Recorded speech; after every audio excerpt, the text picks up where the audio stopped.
killed 3 worshipers in a Protestant church on Sunday. In Seattle this morning, police are hunting a mass murderer believed to have killed as many as 21 prostitutes in the last 22 months. David Burrington reports. Been called the Green River Killer ever since the first bodies, 5 of them, were pulled from this river. Since then, 7 more bodies have been discovered nearby, all those of young prostitutes, according to police. And the number of missing increases steadily. 2 were added to the list this week. All the victims worked this strip near the Seattle airport, crammed with hotels, motels, and strip joints. Angry residents are demanding police do more to stop the killings. One young prostitute who operates along the strip said she's terrified every time she's picked up. I don't know, I guess I'm just lucky that I never came across that certain freak. Police say the victims are similar, runaways, very young, disturbed. Most were strangled, their bodies left nude. A police task force has little hard evidence, but it thinks a single psychopathic killer is responsible. However, it would be illogical and improper from an investigative perspective to become that tunnel vision and exclude the possibility of any copycat crimes or the possibility of a multiple suspect. Police suspect other prostitutes might be able to provide leads, but because of their profession, they've been uncooperative. David Burrington, NBC News, Seattle. The American Automobile Association reports that plenty of gasoline is available. Recalls this afternoon. Robert Hager, NBC News, Washington. Police in Virginia are investigating the execution-style murder of 5 women in the past 11 days. They don't know yet whether there is a pattern to these crimes, but the murder of people in series or serial murders has police departments across this country worried. As Dennis Murphy reports tonight, they're now working together to develop new leads. They call it the work of the Green River Killer, probably one man who has murdered 13 young women near Seattle. Case unsolved. On the Gulf Coast, 2 drifters, Otis Toole and Henry Lee Lucas, have confessed to the killings of more than 200 women and children. Gerald Stano says he murdered 31 women in Florida. Motiveless, random killings, sometimes thousands of miles apart. A Justice Department investigator calls it terrifying, an epidemic. They're known as serial killers, and according to law enforcement officials, there are at least 35 of them roaming the country now, stalking victims. There might be anywhere from 4,000 to 8,000 people killed by serial-type murderers in the country today. There have been notorious serial killers throughout the country.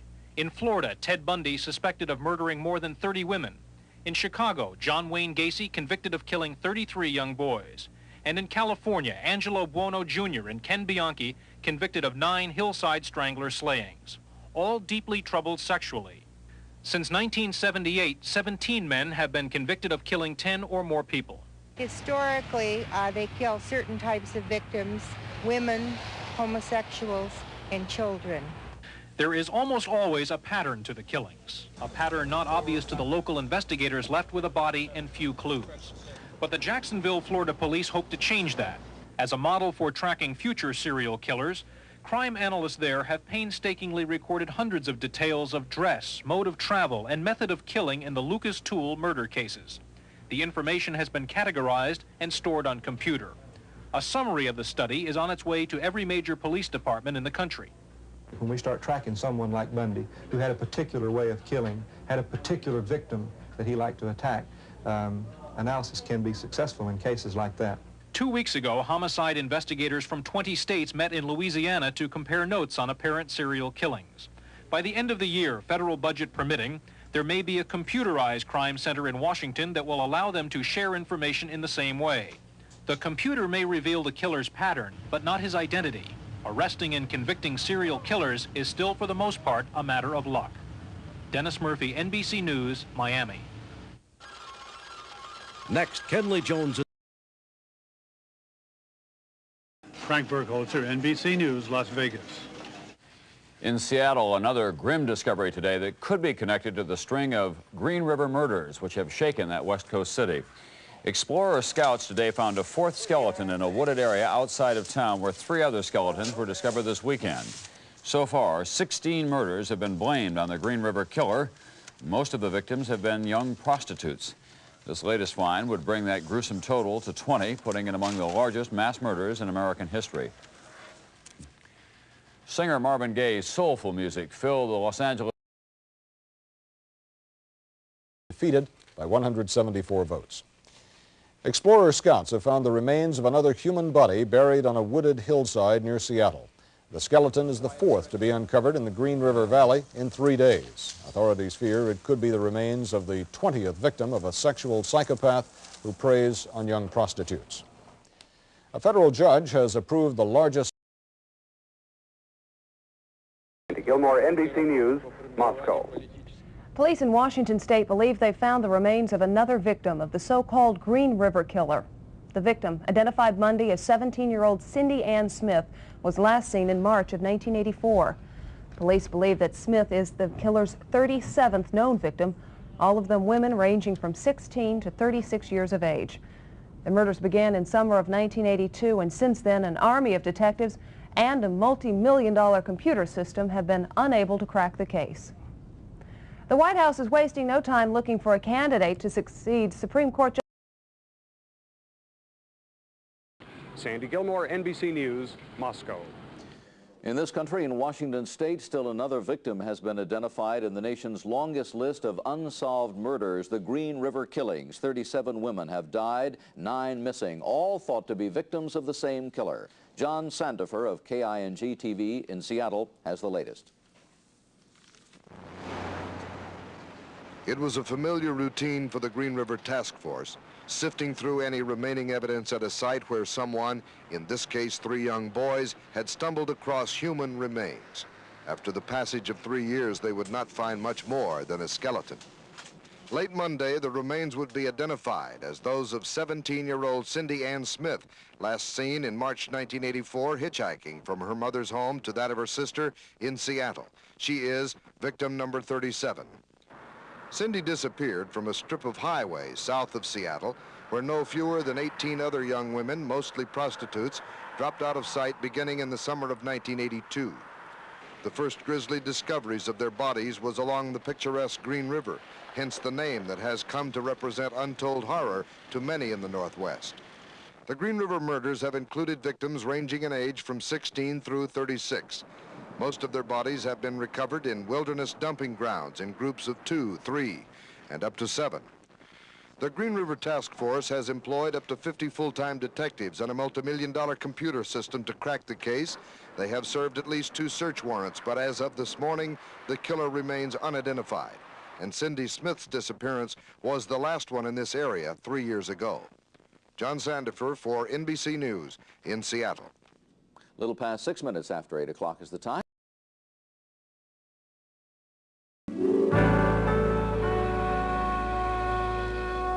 On After 8 this morning, serial murderers, the people who kill again and again over a period of months or even years. According to an article in the current issue of Life magazine, 5,000 Americans were murdered by serial killers in 1983 alone. Their victims are strangers, their motives unknown. Ted Bundy, a former law student and young Republican, is on death row in Florida. He is suspected of killing more than 36 women. Henry Lee Lucas, a drifter, may have killed more than 360 people across the country, some of them with the help of a traveling companion, Otis Elwood Toole. Hillside strangler Kenneth Bianchi was convicted of killing 10 women. His cousin, Angelo Buono, was also involved. Christopher Wilder, millionaire builder and sportsman, was shot with his own gun after abducting at least 11 young women. 4 were murdered, 3 escaped, 4 are still missing. Others have avoided arrest. Since July 1982, 26 women, most of them prostitutes, have been found dead in Seattle, Washington, victims of a serial murderer who has been dubbed the Green River Killer. With us this morning from our affiliate KING in Seattle is Bob Keppel, the chief detective on that Ted Bundy case, now a consultant to the Green River Task Force. And in San Francisco at our affiliate KRON is Dr. Donald Lundy, a psychiatrist who has examined 12 serial killers. Good morning, gentlemen. Dr. Lundy, based on your examinations, is there a profile emerging that's common to these serial murderers? There's a profile of these people, and that is that they are male, almost exclusively white males in their late 20s, between the age range of 25 to 35. They are highly intelligent with IQs in the 135, 140, and even above range. They are people who have had an obsession with sex and violence since the time they were children, and as 5-year-olds were known to be cutting off the heads and hands of their sisters' dolls, and at age 10 cutting up the family cat or dog, and then in adulthood actually acting out these fantasies they have that involve a combination of sex and aggression. Well, why do they seem to go dormant there for a while between these bizarre childhood behaviors and the murderers themselves? They seem to live almost normal lives, superficially at least.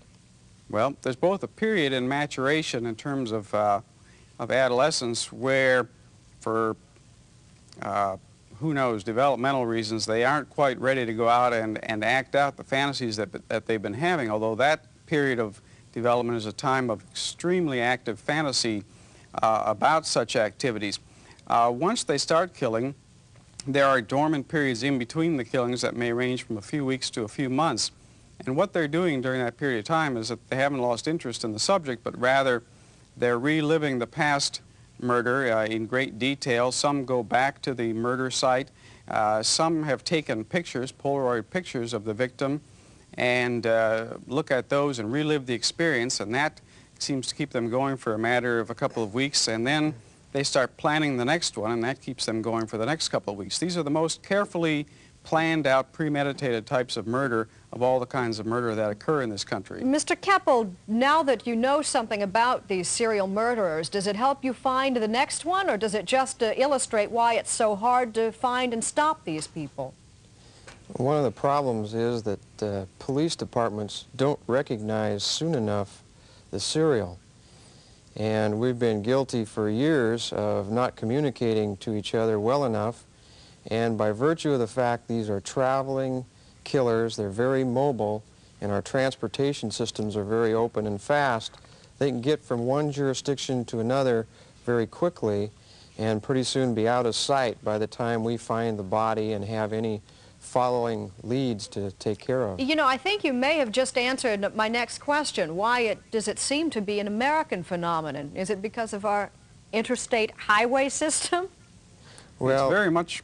Yes, go ahead. Very much connected to the automobile. I think certainly the increased frequency of these kinds of killings in the United States versus Europe and elsewhere has to do in part with the car. Most other murders that are committed in this country and elsewhere occur in homes or apartments or on the streets or in bars or places like that. But this kind of killing is unusual in that it's almost always related to transportation, to travel by automobile. And the victims are either picked up hitchhiking, or they are women who are stranded on a highway in a stalled car. The moral of I guess, that information is that one shouldn't hitchhike, or if your car is stalled, you should keep the doors locked and flash your lights until a police officer comes.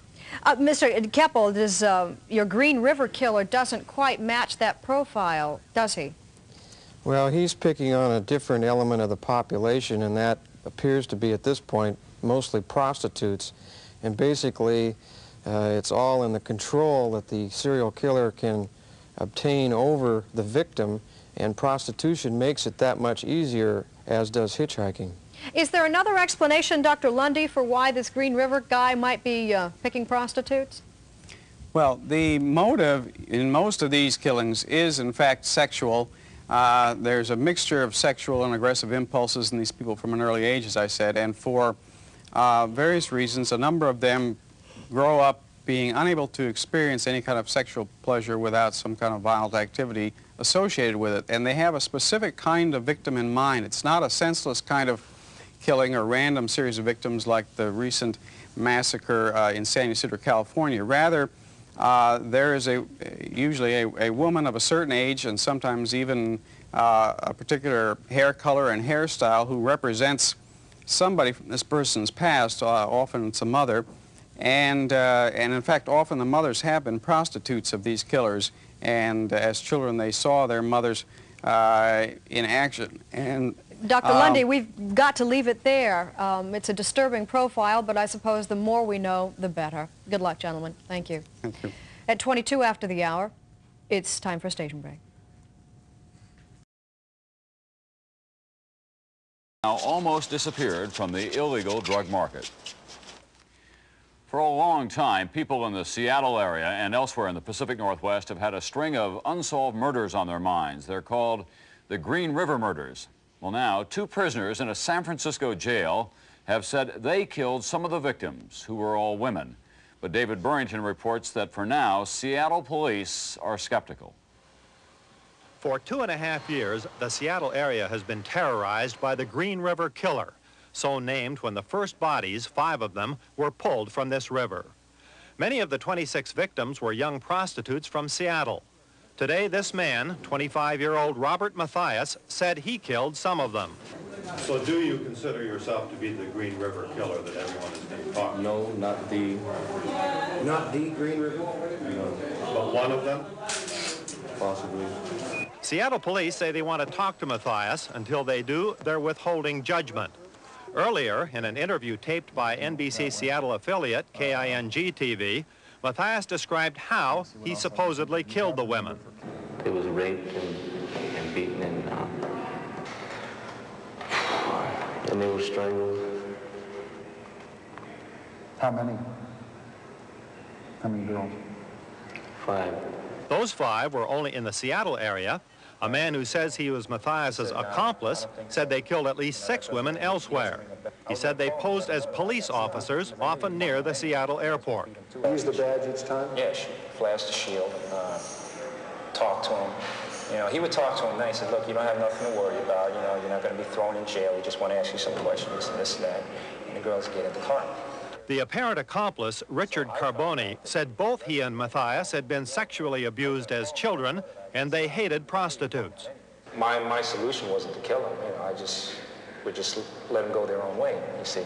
But Robert, he had this idea that he would be he would help get rid of the trash. That was his, statement, The man who heads the police task force in Seattle says he's skeptical. I do have some very strong doubts about the veracity of what these men are saying. After talking with the 2 men, Seattle authorities will decide whether to ask for extradition. David Burrington, NBC News, San Francisco.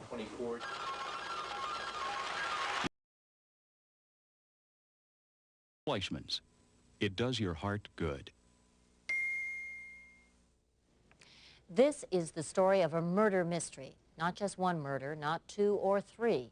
This mystery concerns the violent death of some 80 women. They were killed one at a time. No one knows why, no one knows by whom. But there is reason to suspect that they were murdered by the same person. Some of them are known as the Green River murders. But what about the rest? NBC's Bob Jameson has more. The Southern California sun, which brings beauty and brightness to San Diego, is in stark contrast to the growing darkness along the city's El Cajon Boulevard. Someone is killing the women whose lives are spent on that street. Prostitutes, drug users. When 20-year-old Melissa Sandoval's body was discovered in May, dumped in a rural area, the string of unsolved murders of women in San Diego County reached 25. In your 18 years with this department, have you seen anything like this? Absolutely not, no. The killings have fallen into a pattern. Many of the victims had ties to El Cajon Boulevard. Most were prostitutes. Most were strangled. The victims were nude or partially nude. The bodies were dumped in clusters in rural areas near highways. It is a pattern chillingly familiar to other police on the West Coast. This is the Green River near Seattle, which gave its name to the worst string of unsolved serial murders in U.S. history. Female victims, most prostitutes, all believed killed by the same person. The 5 bodies of women pulled from the Green River starting in 1982 were only the beginning. With growing disbelief, police in Seattle's King County eventually tied the murders of 41 women and the disappearance of 7 others to the same killer, a serial killer they have never caught.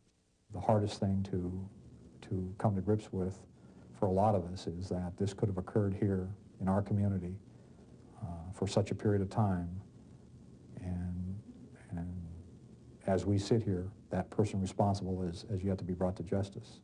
And may be responsible for a lot more murders. Certainly if someone could kill 40 people, you could kill 60, and I just don't know where it ends. What also haunts Evans and other investigators is that they don't know where it began. In the past 6 years, a string of murders, all strikingly similar, all unsolved, began in Vancouver in Canada and moved steadily south. Spokane, Seattle, Portland, and now San Diego. Almost 80 women. For Tom Guillen and Carlton Smith, who have followed the case in Seattle since almost the first Green River killing, the West Coast murders are connected. It's hard to imagine how two killers working independently can make them look the same. There's just too much there. Police in both cities privately conclude that the serial killer who murdered in Seattle is responsible for the Portland slayings and at least some of the 25 killings in San Diego. And the victims themselves may be helping their murderer avoid capture. Their lifestyle, their personalities, the people they associate with are into illegal activities or on the fringe of illegal activities. That is frustrated to some extent our attempt, if you will, to get information. If these victims were a middle-class housewife, the suburban neighbor, if you will, it would be a wholly different type of case. What's it going to take to solve this crime? One lucky break. One individual out there that knows in their heart who's done this and has been reluctant to come forward. This suspect, this individual, has had a remarkable string of luck, and sooner or later, it's going to run out. And Evans hopes that the killer's luck, like that of the women he's murdered recently, runs out on El Cajon Boulevard before he starts killing somewhere else. Bob Jameson, NBC News, San Diego. A brush fire broke out this afternoon. Irving R. Levine, NBC News, Washington. In the early 80s, police in Washington state tied the deaths of 49 young women to the so-called Green River Killer. The killer apparently left the region in 1984, but the number of murders is on the rise again, and police fear the killer may be back. Brendan McLaughlin reports. Body parts turn up at random, usually discovered by hikers or fishermen. The police are called in, and together with volunteers and trained dogs, they look for the rest of the body. It's always a search without a rescue. The Seattle Times newspaper details 40 unsolved murders in 3 western Washington counties, all of the bodies discovered in the last 8 years. The victims are typically young women, many of them runaways and prostitutes. The sheer number of murders raises suspicion that a serial killer is at work, but police are skeptical. Because we're not seeing the common threads other than the background of some of these women and the general area that their bodies have been deposited in. These more recent victims fit the profile of 49 women murdered by the Green River Killer. That case remains open, but the killer was thought to have left the area in 1984. As in that investigation, police have little more than bones for evidence. It sometimes takes years just to identify the body, and missing persons reports come in late or not at all. We had a woman who was reported missing 2 years after she was last seen. So that type of time delay can really hamper investigators. Serial killer or not, the Puget Sound region has a murder problem. And because so many of these bodies were discovered accidentally, some believe there are many more victims in these woods yet to be discovered. Brendan McLaughlin for NBC News, Seattle. In other news, House and Senate negotiators are getting close.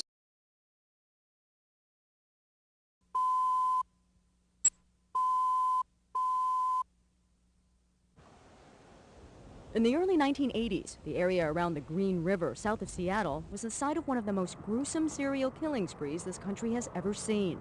At least 49 women, police say, mostly prostitutes and runaways, disappeared or were found murdered along this stretch of water.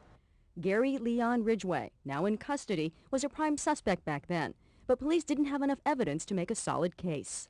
But in 1987, Ridgway was asked to chew on a piece of gauze, leaving his saliva and, more importantly, a DNA sample with police, who held on to it. Even though DNA technology hadn't reached maturity yet, police believed it was only a matter of time. Now, new technology, police say, has linked Ridgway's DNA with DNA found on 3 of the Green River victims, while other evidence, police say, ties him to a 4th.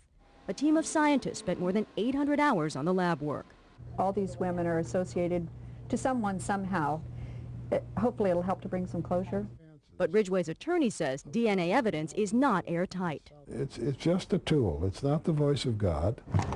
Prosecutors are also sifting through some 10,000 pieces of evidence stored in a freezer and in boxes for nearly 20 years. We have boxes of dirt, we have car parts, we have, you name it, we probably have it. They estimate it could take months, even years, to analyze it all. Police have also searched homes where Ridgway has lived over the years, seizing everything from wigs to a book about the killings. As Seattle investigators try to build their case, as many as 80 unsolved murders of women from San Diego to Canada are now also being re-examined. Virginia Cha, NBC News.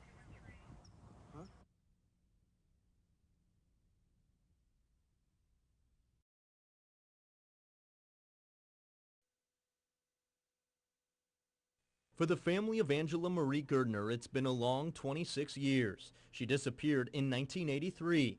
2 years later, somebody discovered remains near the Tualatin Country Club. And tonight, through dental records, they've been identified as the missing teenagers. A bittersweet moment for Gerdner's family. You obviously hope that your loved one's alive somewhere, even though it's not logical. But at the same time, they can stop wondering. But who would kill a then 16-year-old girl?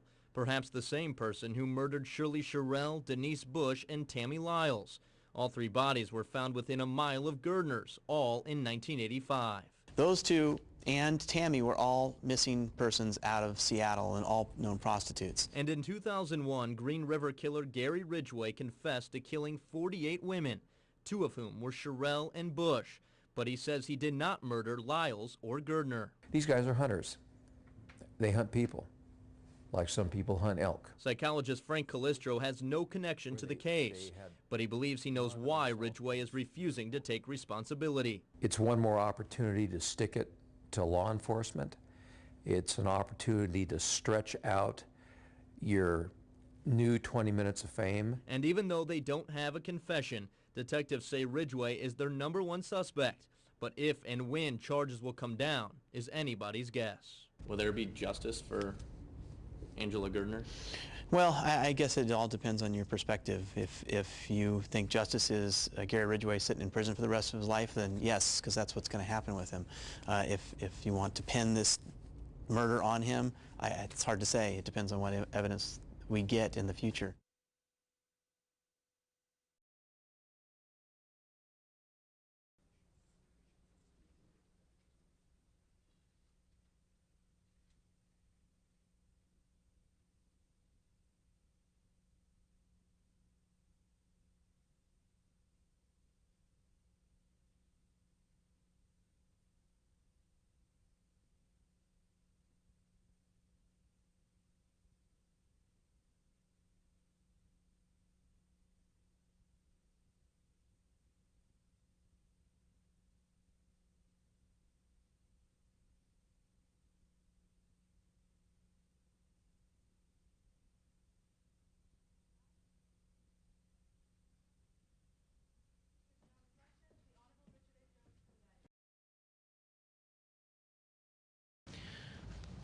It says here, I killed the 48 women listed in the state's second amended information. In most cases, when I murdered these women, I did not know their names. Most of the time, I killed them the first time I met them, and I do not have a good memory for their faces. I killed so many women, I have a hard time keeping them straight. Is that true? Yes, it is. The statement continues, I have reviewed information and discovery about each of the murders with my attorneys, and I am positive that I killed each one of the women charged in the second amended information. I killed them all in King County. I killed most of them in my house near Military Road, and I killed a lot of them in my truck, not far from where I picked them up. I killed some of them outside. I remember leaving each woman's body in the place where she was found. Is that true? Yes. Your statement continues, I have discussed with my attorneys the common scheme or plan aggravating circumstance charged in all these murders. I agree that each of the murders I committed was part of a common scheme or plan. The plan was I wanted to kill as many women I thought were prostitutes as I possibly could. Is that true? Yes. Your statement continues, I picked prostitutes as my victims because I hate most prostitutes, and I did not want to pay them for sex. I also picked prostitutes as victims because they were easy to pick up without being noticed. I knew they would not be reported missing right away and might never be reported missing. I picked prostitutes because I thought I could kill as many of them as I wanted without getting caught. Is that true? Yes. Your statement continues. Another part of my plan was where I put the bodies of these women. Most of the time, I took the women's jewelry and their clothes to get rid of any evidence and make them harder to identify. I placed most of the bodies in groups which I call clusters. I did this because I wanted to keep track of all the women I killed. I liked to drive by the clusters around the county and think about the women I placed there. I usually used a landmark to remember a cluster and the women I placed there. Sometimes I killed and dumped a woman intending to start a new cluster and never returned because I thought I might get caught putting more women there. Is that true? Yes. Then your statement reads, my statement as to each counts are as follows. I'd like to ask you about what you say. Rights groups are already challenging the ban in court. A man is expected to plead guilty to 48 counts of murder today. The 54-year-old Gary Ridgway was arrested 2 years ago for the so-called Green River killings in Oregon and Washington states. He has been providing details of some of the killings in a bid to avoid the death penalty. It has long been known that highways and deer can be a deadly combination. Well, now new figures in attacks on military and civilian targets.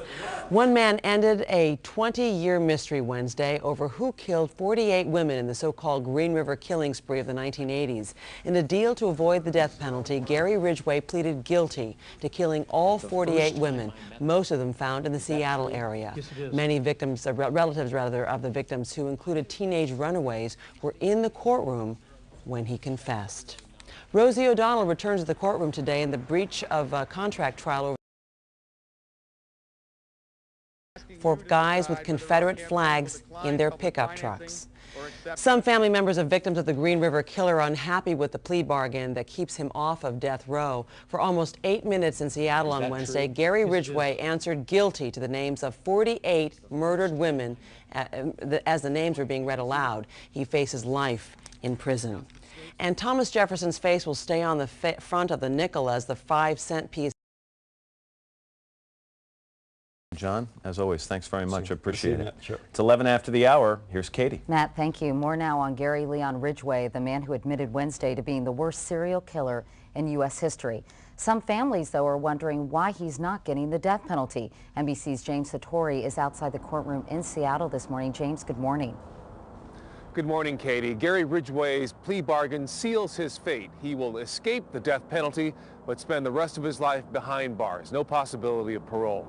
It's a deal, though, that some family members of his victims are still grappling with. Frankly, I think that death is too good for Gary Ridgway. I support the decision that was made. My mom was one of the first 4 victims that they charged Gary Ridgway with. Without the plea bargain, we would be the same place we were last week. In court, 54-year-old Gary Ridgway pled guilty to 48 murders spanning more than 20 years. In a statement read by the prosecutor, he admitted targeting Seattle area prostitutes. I killed so many women, I have a hard time keeping them straight. Is that true? Yes, it is. Ridgway told investigators, quote, "Choking is what I did, and I was pretty good at it." He admitted killing the women at his house, in his truck, or outside, then dumping the bodies in clusters. In all, Ridgway claimed he killed over 60 women in King County, but he also acknowledged that he was a pathological liar. Police arrested Ridgway 2 years ago on a handful of murder charges, but last June he struck the plea bargain, confessing to 48 murders, leading investigators to new human remains, and giving information about other victims. In exchange, prosecutors agreed to spare him from the death penalty. The prosecutor says he agonized over the deal, but says in this case, resolving unsolved murders took precedence. This agreement was the avenue to the truth. And in the end, the search for truth is why we have a criminal justice system. And finding all the truth is not over yet. Ridgway may yet face more charges as prosecutors and investigators look at other unsolved murders. Katie. All right, James Satori in Seattle. James, thank you. It's 7:14. Once again, here's Matt. Katie, thank you. The captain of that ferry defend the measure against those who try to overturn it. A serial killer in Seattle has pleaded guilty on Wednesday to more murders than any other serial killer in U.S. history.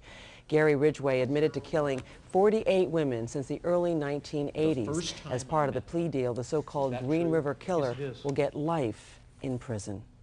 Rosie O'Donnell will be back in court today in her multi-million-dollar battle with the former publisher. And if they work out, 2 overnight visits. Today in Seattle, confessed Green River serial killer Gary Ridgway will be formally sentenced to life in prison without parole. Last month, he pleaded guilty to 48 murders, more than any other serial killer in U.S. history. Police want an 86-year-old man to be charged with manslaughter. Dateline tonight, NBC 8/7 Central. We're back with NBC News in depth tonight. A killer in Colorado is behind bars where authorities say he is spilling secrets he's been keeping for years. Robert Brown now says he's responsible for dozens of murders, mostly young women going all the way back to the 1970s. And as NBC's Mike Taibbi reports, investigators in Colorado say they believe him. A common killer with a common name, 53-year-old Robert Brown, says he really belongs in the ranks of this country's most uncommonly brutal serial killers. At least 49 victims, mostly young women and teenagers, in at least 9 states. His methods, stabbings and strangulations, 7 of his claimed murders corroborated by his own descriptions. The killer would be the only one that would have the information in that level of detail. Brown was already serving a life sentence for a 1991 murder when retired cold case detective Charlie Hess started exchanging letters with him that led to Brown's admissions about his murderous past. Does he have a conscience, or is that what motivated him? I have no idea. He took everything from me. But Joseph Sperry has an indelible idea of what Robert Brown did, cut his young wife Rocio to pieces 19 years ago, a murder to which Brown pleaded guilty Thursday. He's a piece of scum. He don't belong here. You know, he don't belong with society. It's just, he ruined the family. He ruined a beautiful family. Is Brown telling the truth about the rest of his 20-year murder spree? Impossible to know yet, but experts wonder about the motive for his admissions. If true, he'd be on the list with America's most notorious serial killers: John Wayne Gacy, Wayne Williams, Jeffrey Dahmer, Ted Bundy, and the Green River Killer Gary Ridgway, with 48 claimed victims. Brown's claim, again, is 49. 49 murders that Brown admits to puts him the record holder as far as serial killers by 1 murder. That's an interesting number, and I think that's yet to be proven by the authorities. But for the families of at least 7 victims, their names from a case file and their photos can finally be part of completed stories, tragic and enraging as they must be. Mike Taibbi, NBC News. Up next here, we look at a business trend that is really taking off. It's a new way to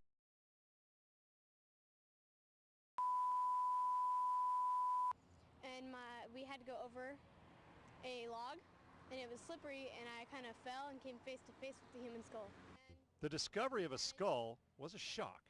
Yeah, I kind of did scream. But today's announcement that it belonged to yet another victim of the Green River Killer, not so much. That's what we figured when we were heading home. Things have changed in the 3 decades since Gary Ridgway was hiding his victims in this Auburn area, but there are still some rural pockets where residents are all too familiar with the Green River killings. They found a body on the ravine years ago. The first thing I thought of is it's probably another Green River body. The owner of the property where this latest victim was found said it came as no surprise to him that this was Ridgway related, and he can easily see how a body could be down in the deep ravine for years without being discovered. I don't know if you've been down in there, but that is really steep. It's just a wasted acre. It may not be the most shocking discovery for most residents, but for 3 kids looking for adventure in the neighborhood ravine, well, let's just say they found it. Well, I thought it was kind of surreal.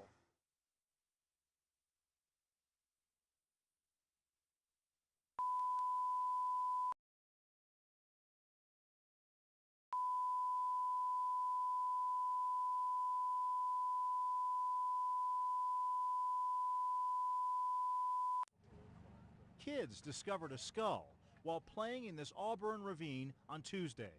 Using dental records, King County Sheriff's investigators identified the remains of a woman who hasn't been seen for nearly 30 years, Rebecca Marrero.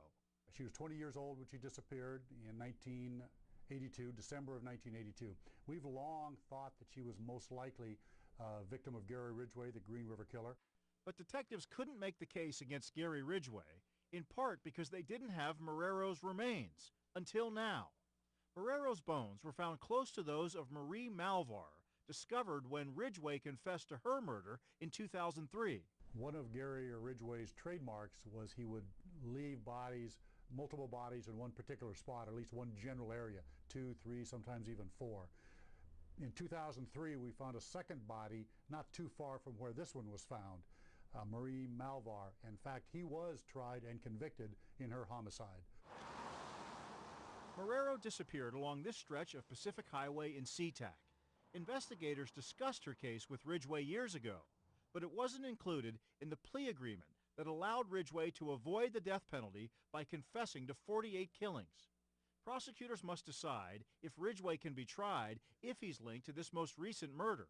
They're certainly going to be looking at that agreement and looking at our case and seeing if he can be charged with this one, but there are certainly no guarantees.